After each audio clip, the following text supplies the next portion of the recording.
Salam damai sejahtera bagi kita semua saudara yang mendengarkan firman Tuhan pada pagi ini, Minggu tanggal 6 September tahun 2020. Kita tidak menyadari waktu begitu cepat berlalu dalam tahun 2020 dengan penuh dengan tantangan di dalam masa pandemik ini. Dan saudara-saudara yang diberkati, saya mau sampaikan hari ini gereja tidak mengadakan ibadah online, sebab ada technical problem. Jadi mohon dimaafkan. Dan hari ini kembali saya mau sampaikan salam untuk jemaat Tuhan di Brastagi maupun di Medan, Pencawan, kiranya Tuhan memberkati, dan juga kepada saudara-saudara yang senang mendengarkan ibadah kita di Jakarta maupun di tempat yang lain-lain. Bapak Ibu Saudara yang diberkati oleh Tuhan, sebelum kita mendengarkan firman Tuhan, saya akan mengangkat satu pujian, yaitu Give Thanks. Give thanks with a grateful heart. Give thanks to the Holy One. Give thanks because He's given Jesus Christ, His Son. And now let the weak say, I am strong. Let the poor say, I am rich, because of what the Lord has done for us. And give thanks. Mari kita berdoa. Bapa di sorga, kami bersyukur Tuhan dengan tantangan, persoalan yang sedang kami lewati, namun tangan Tuhan menyertai kami. Kami bersyukur Tuhan telah melewati bulan Agustus, hari ini kami memasuki bulan September. Biarlah Tuhan memberkati bulan ini sehingga kami dilindungi dari COVID-19. Biarlah setiap kami yang mendengarkan firman Tuhan dihiburkan, dikuatkan, dan diberi sukacita. Biarlah firman Tuhan berbicara kepada kami semua. Pakailah hamba-Mu, biarlah firman Tuhan dari Logos menjadi Rema, dan kami bisa berkata-kata bahwa Tuhan berbicara kepada kami. Kami berdoa dalam nama Tuhan Yesus Kristus. Amin. Bapak Ibu Saudara, saya mau sampaikan satu hal, bahwa ada sebuah kisah. Kisah itu adalah seorang yang berpakaian mewah dan dia pergi ke kedai pizza. Waktu dia mau beli pizza, ternyata dia kesenggol dengan seorang yang pakaiannya kotor. Kemudian dia katakan, pakaian kotor ini enggak sopan. Dia menabrak saya. Seperti itu. Dia menghakimi orang ini. Dan setelah kemudian orang ini pesan pizza. Kemudian orang miskin itu juga duduk di tempat yang sama. Kemudian pizza itu diantarkan. Ketika pizza diantarkan, orang yang pakaian yang jorok ini mulai memakan pizzanya. Dan yang pakaian yang necis, yang rapi, dia merasa heran. Dia tarik kembali, dia makan. Kemudian tarik kembali orang lain itu, orang yang berpakaian miskin dan jorok itu juga ambil. Akhirnya dia kesal. Dia menghakimi orang ini kurang ajar, tidak tahu sopan, seperti itu. Akhirnya yang terakhir, tinggal sepotong pizza, saudara. Kemudian ketika mau ambil sama-sama menarik. Kemudian orang yang pakaian kotor ini membagikan pizza itu kepada dia. Tidak lama kemudian, maka datanglah pelayan daripada toko pizza itu mengantarkan pizza. Sir, this is your one. Dia shock, dia terkejut. Ternyata dia memakan pizza orang miskin itu. Saudara-saudara, kadangkala kita cepat menghakimi dengan pakaian orang seperti itu. Harapan saya adalah mari kita terus-menerus menjaga supaya kita tidak menganggap rendah atau juga menganggap hina kepada orang lain, supaya kita tidak kehilangan berkat. Hari ini saya hendak membacakan firman Tuhan kepada kita semua, yaitu dari Yesaya pasal yang ke-43 ayat 2. firman Tuhan berkata seperti ini. Apabila engkau menyeberang melalui air, aku menyertai engkau. Atau melalui sungai, engkau tidak akan dihanyutkan. Apabila engkau berjalan melalui api, engkau tidak akan dihanguskan. Dan nyala api tidak akan membakar engkau. Ayat 3 berkata, sebab akulah Tuhan, Allahmu yang maha kudus, Allah Israel, juru selamatmu.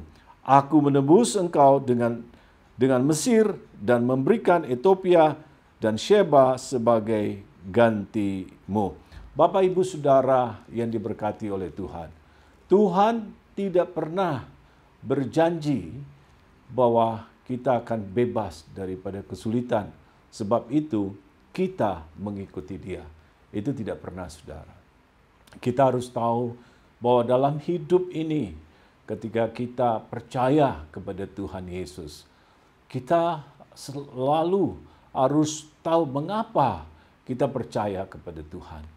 Bapak, Ibu, Saudara yang diberkati oleh Tuhan, ada hal yang penting bagi kita. Pertama, Tuhan menebus kita. Kedua, Tuhan mengampuni kita. Dan berikutnya adalah bahwa seperti saya katakan, bahwa Tuhan tidak pernah berjanji kalau kita mengikut Tuhan, bahwa kita itu bebas dari kesulitan. Tetapi ada satu hal, dalam kesulitan itu Tuhan ada menyertai di dalam kehidupan kita semua. Ibu Bapa yang diberkati oleh Tuhan, firman Tuhan hari ini kita dengar. Apa dikatakan oleh firman Tuhan? Apabila engkau menyeberang melalui air, aku menyertai engkau. Perhatikan, saudara. Kemudian juga atau melalui sungai-sungai, engkau tidak akan dihanyutkan. Nah, kemudian saudara, apa dikatakan lagi? Engkau tidak akan dihanyutkan apabila engkau berjalan melalui api, engkau tidak akan dihanguskan. Nah, saudara-saudara, ini adalah bahwa dikatakan apabila engkau melewati air, apabila engkau melewati sungai, apabila engkau melewati api. Dan ada apa dikatakan di situ? Di sini dikatakan jelas, saudara, yaitu engkau tidak dihanyutkan. Yang kedua, engkau tidak dihanguskan. Jadi saudara, dalam hal ini saya mau katakan, kita pasti melewati kesulitan. Kita pasti melewati masalah. Tapi satu hal yang perlu saudara ketahui, Tuhan tidak pernah meninggalkan kita. Itu penting, saudara, dalam kehidupan kita. Hari ini waktu saya turun ke bawah dari sini, kemudian saya pergi ketemu orang yang baru pertama di Singapura ini. Kemudian saya mulai berbicara tentang kebenaran firman Tuhan. Saya katakan ada satu hal yang kita tidak mengerti. Dalam Mazmur 119 ayat 71, firman Tuhan katakan seperti ini, saudara. Bahwa aku tertindas itu baik karena aku akan belajar ketetapan-ketetapanmu. Supaya aku belajar ketetapan-ketetapanmu. Ibu Bapa yang diberkati oleh Tuhan, ketika saya mulai melayani, saya menyanyikan Give thanks with a grateful heart. Dia penuh beban, dia penuh persoalan. Ketika saya menyanyi, dia meneteskan air mata. Saya terkejut, ternyata di kedai kopi sendiri itu ada hadirat Roh Kudus, saudara. Banyak orang berbicara, tetapi ada orang aus di sana.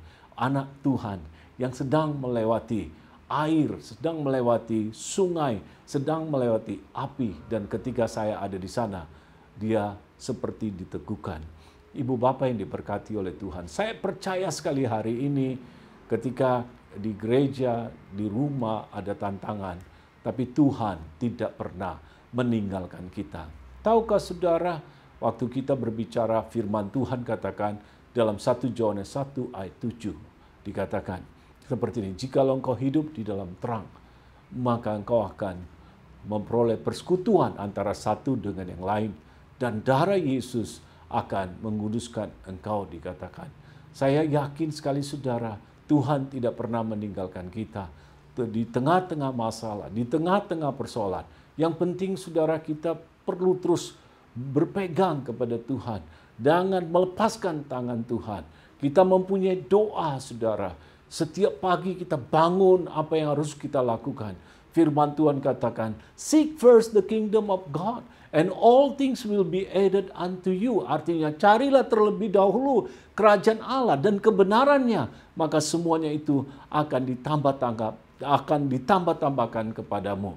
Oleh karena itu, Bapak, Ibu, Saudara, biarlah firman Tuhan yang singkat ini hari ini menjadi berkat di dalam kehidupan kita. Saya mau sampaikan kepada kita semua, saudara-saudara yang diberkati maupun di gereja hari ini, persiapkan hati kita bahwa kita akan menghadapi masalah. Ketika kita ada masalah, persiapkan hati kita bahwa Tuhan tidak meninggalkan kita, bahwa Tuhan tidak membiarkan kita. Barulah kita akan menjadi Kristen yang kuat. Kita tidak lagi menjadi Kristen yang disebut Kristen sontoloyo, tapi Kristen yang terus gagah perkasa di tengah-tengah pandemi, di tengah-tengah masalah. Kita punya Tuhan di dalam kehidupan kita. Saudara tahu ada beberapa kategori orang Kristen dikatakan seperti ini. Ada dikatakan, saudara, Kristen itu adalah Kristen telur, ya. Jadi ketika air itu mendidih, dimasukkan telur, maka telur itu menjadi keras. Itu namanya Kristen batu, saudara. Walaupun firman Tuhan berkali-kali disampaikan, karena ada masalah, dia tidak mau mendengarkan lagi. Hatinya sudah menjadi keras. Yang kedua dikatakan Kristen wortel, saudara.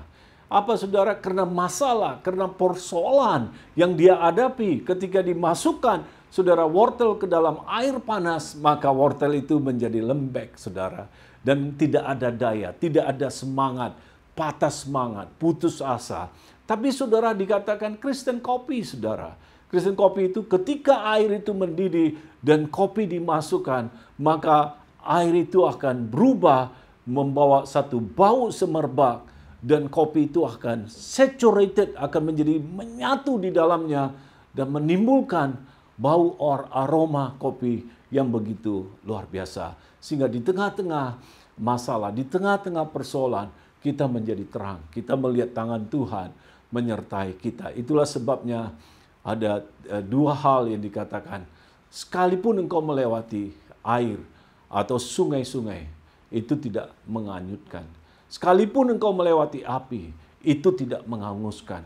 Saya percaya hari ini, saudara, bahwa Tuhan memberkati kita dan tetaplah teguh dan kuat seperti Tuhan katakan dalam Yosua pasal 1 ayat 9, bukankah telah kuperintahkan kepadamu, kuatkanlah, teguhkanlah hatimu, jangan kecut dan tawar hati, dan ketahuilah bahwa aku menyertai engkau kemanapun engkau pergi. Biarlah bulan September ini kita melihat ada mujizat Tuhan dalam kehidupan kita.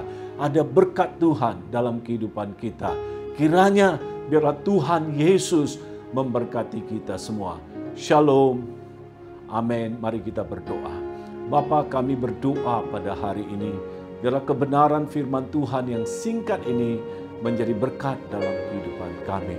Banyak di antara kami, Tuhan, sedang melewati air, sedang melewati sungai-sungai. Tetapi kami percaya bahwa Tuhan tidak mengizinkan kami itu terhanyut. Kami sedang melewati api, tapi kami percaya api itu tidak menghanguskan kami, sebab Tuhan ada bersama dengan kami. Kami bersyukur Tuhan, berkatilah hari ini mereka yang sakit disembuhkan, yang lemah dikuatkan, yang terikat dibebaskan. Kami berdoa dalam nama Tuhan kami, Yesus Kristus. Amin. Shalom, selamat hari Minggu, Tuhan Yesus memberkati. Amin.